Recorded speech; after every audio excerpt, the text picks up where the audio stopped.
Let me show you a few hidden features about Harman Kardon Go Plus Play Free speaker.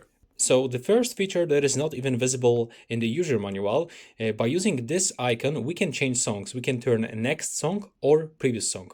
So if you want to turn next song, you will have to quickly double tap on this phone icon like that, 1, 2. And if you want to turn previous song, you will have to tap 3 times, 1, 2, 3. But also with this button, when you are listening to the music, you can play and pause. So when you click on it once, you will play, and when you click on it once, you will pause. Also, by using this button, you can answer and end the phone calls. So when there is the incoming phone call, you can just click on this icon once to answer to the phone call. But if you want to end it, you have to also quickly double tap. And this is all the 3 hidden features. Now, when you take a look on the back of this speaker, we can actually find that charger out port. And what it is, this actually allows us to charge other devices by using this speaker. So there's like power bank feature built into this speaker.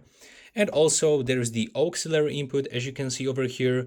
So what it does, basically you can connect the wired this speaker into your phone, into your PC, and use it without Bluetooth. And you can actually connect this speaker into 2 devices simultaneously. For example, into 2 smartphones or into smartphone and PC.